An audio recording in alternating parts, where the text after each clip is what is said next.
Foreign Minister Julie Bishop has defended the government's offshore detention centres against accusations of inhumanity in a hostile interview on BBC Radio. Speaking to the BBC's John Humphreys during a visit to London, Ms Bishop rejected descriptions of detention centres in Manus Island and Nauru as savage and uncivilised. We have a very generous humanitarian and refugee program, but the government must be in charge of the refugee and humanitarian program, not the people smuggling trade. Yes, but you could still treat them humanely, couldn't you? I mean, it's been described, some of these centres, the one in the South Pacific island of Nauru and in Papua New Guinea, they're described as breeding grounds for rape, rioting, malaria and mental illness that bear the look and feel of concentration Well, camps. I've visited the one on Nauru, and that doesn't reflect What are their my holiday camps? observations. Are they?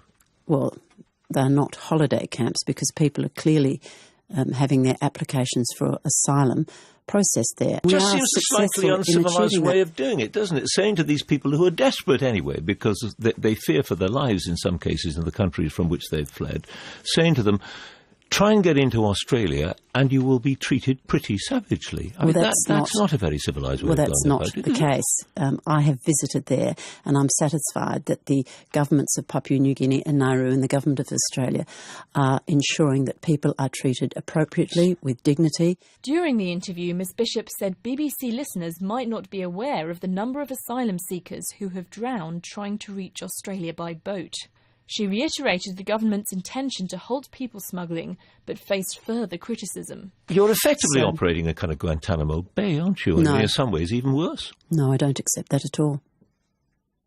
Why do your critics, who've looked at them very carefully, people who are experienced in these matters, say that? You mean the UNHCR? I mean the UNHCR, Yes, I mean other groups. We responded to the UNHCR's statement in Geneva, and we believe that the arrangements that we have in place with the sovereign government of Papua New Guinea and the Australian government means that people are being treated with respect, with dignity. They're given health care, they're given schooling, their children go to school, they have community centres, there are doctors. I've met with the doctors there.